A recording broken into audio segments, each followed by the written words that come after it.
Kamu sedang menelepon temanmu buat datang pada saat jam 3 pagi karena soal mystery box yang akan kamu beli. Langkah 1, searching yang namanya dark web mystery box di komputermu. Saat masuk ke dalam websitenya, kamu melihat ada yang agak lain di situs dark web ini, yaitu adalah deep web mystery box. Kamu tidak menyangka, biasanya kan dark web yang selalu menjual mystery box. Tapi sejak kapan deep web menjual mystery box juga?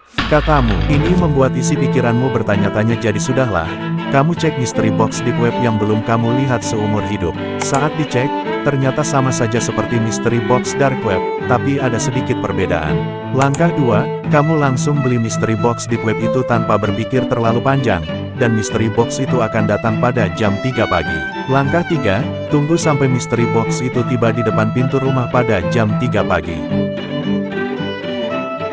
Mumpung masih sore, kamu menyempatkan diri ke laundry dan ke bank. Langkah 4, pergi menggunakan mobil.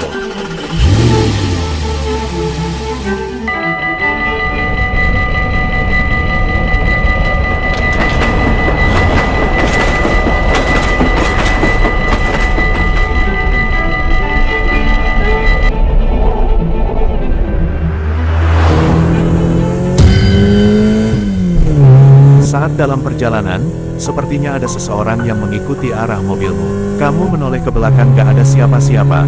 Mungkin kamu harus naikin kecepatan mobilmu.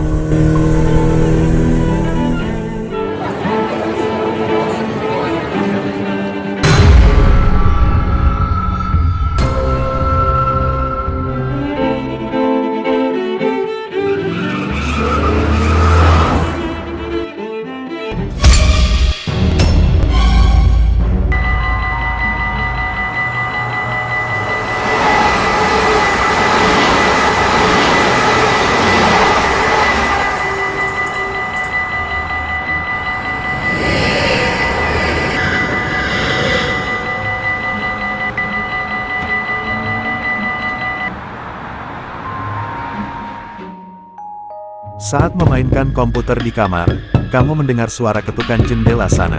Kamu melihat di luar tidak ada siapa-siapa, jadi siapa yang mengetuk? Tiba-tiba terdengar suara error di komputermu dan terjadi blue screen. Kamu sempat panik lalu komputer kamu mati total dan tidak bisa dinyalakan kembali.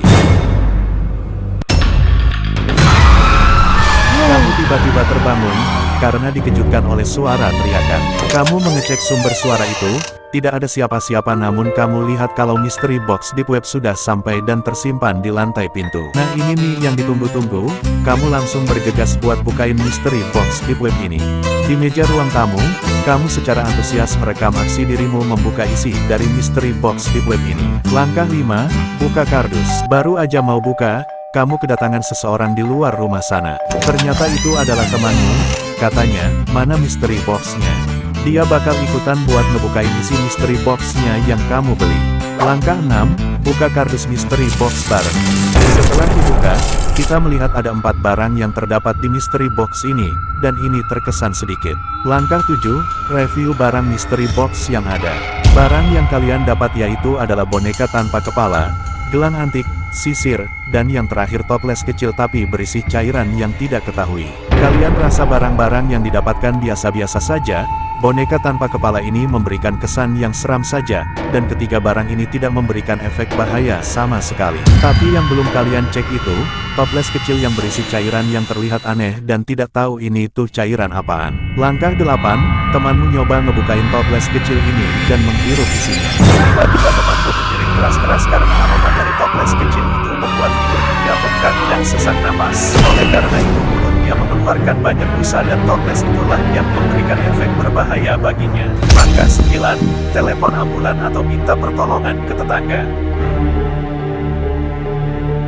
Telepon ambulan tidak membuahkan hasil, jadi kamu panggil tetangga buat menyelamatkan temanmu. Tapi nahas, tetangga bilang, temanmu itu udah gak bisa diselamatin lagi.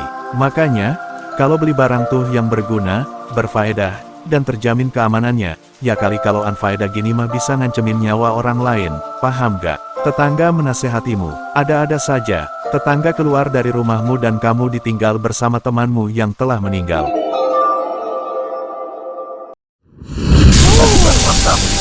Mengeluarkan percikan api dari toples kecil itu. Langkah 10, tinggalkan temanmu di dalam sana, dan keluar rumah karena akan terjadi ledakan.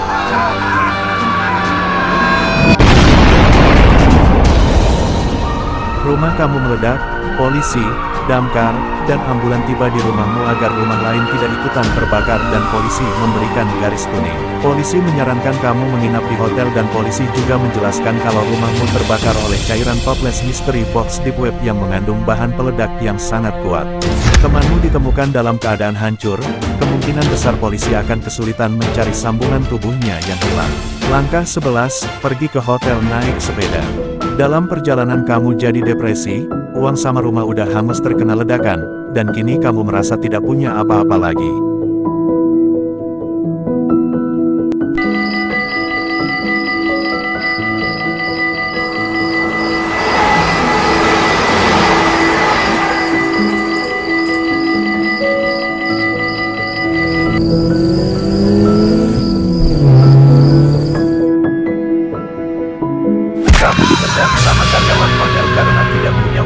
Terpaksa kamu harus tidur di hutan karena kamu diusir sama karyawan hotel karena gak punya duit.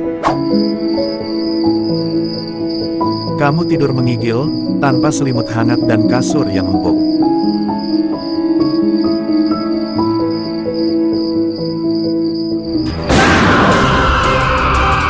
Kamu tewas tertembak saat kamu sedang tidur di hutan ini.